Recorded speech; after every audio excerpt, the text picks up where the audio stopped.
تو عبداللہ بن مبارک فرماتے ہیں فرض حج کر لیا, نفل کرنے جا رہا تھا, 300 دینار پاس تھے, میں پہنچ گیا کوفے تک, وہاں سے جا کر کے کچھ سامان خریدنا تھا, احرام خریدنا تھا, ضرورت کی چیزیں, دوست بھی ساتھ تھے. کہتے ہیں یار میرے جلدی تھک گئے, خریداری کر کے وہ چلے گئے, میں شام تک رکا, بڑا تھک گیا تو سوچا اتنی لمبی چوڑی خریداری کی ہے تو جھیل تھی پاس, میں نے کہا وہاں جا کے ذرا ٹھنڈی ہوا لیتا ہوں. کہتے ہیں میں اس طرف گیا, رات کا اندھیرا تھا, مری ہوئی بھینس پڑی تھی, یہ کچھ 700-800 سال پہلے کی بات عرض کر رہا ہوں.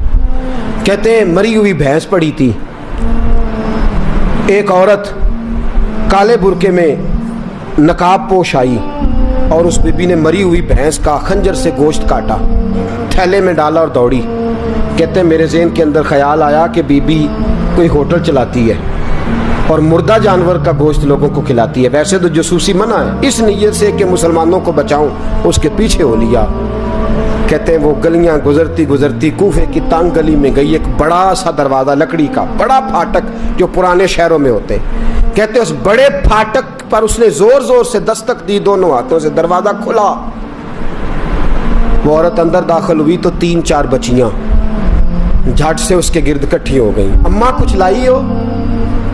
تو رونے لگی, کہنے لگی میں کچھ نہیں لا سکی. کہنے لگی یہ مردہ جانور کا گوشت ہے, اور حضور نے فرمایا جب مرنے لگو تو مردار کھا کے بھی جان بچا لو. اب میں دیکھتی ہوں تم سے کھڑا نہیں ہوا جاتا, نہ کھاؤ گی تو گر پڑو گی, یہ مردہ ہی ہے پکا لو. کہتے ہیں اگلے لفظ اس عورت نے کہے تو میں باہر کھڑا چیخنے لگا. وہ کہنے لگی ہم سید زادیاں ہیں, صدقہ زکوٰۃ کھا نہیں سکتی, اور سب روگاں دا روگ محمد, جس دا نام غریبی, کنڈ ولا کے لنگ جاندے سب دوست یار قریبی سید ہیں, صدقہ زکوٰۃ یہ مردار کھا کے گزارا کرو. کہتے ہیں پھر اس عورت نے 4 بیٹیوں کو سینے سے لگایا, کہنے لگی تمہارا باپ زندہ ہوتا تو یہ دن نہ, سید بھی اور یتیم بھی اور مسکین بھی. پھر وہ روئیں. حضرت عبداللہ بن مبارک کہتے ہیں زور زور سے دروازے پہ دستک دی, بی بی باہر آئی, کون ہے؟ تو میں نے کہا میں عبداللہ بن مبارک ہوں, محدث ہوں, زمانہ مجھے جانتا ہے, میرے شاگردوں کی لسٹ بڑی لمبی ہے. کہنے لگی اچھا تو؟ کہنے لگا یہ 300 دینار ہیں, تو مہربانی کرے تو رکھ لے, چلے اپنا کام کریں ہم جانے ہمارا. کہتے میں نے زمین پہ گھٹنے ٹیک کے نا تو سید زادی کے آگے ہاتھ باندھ دیے.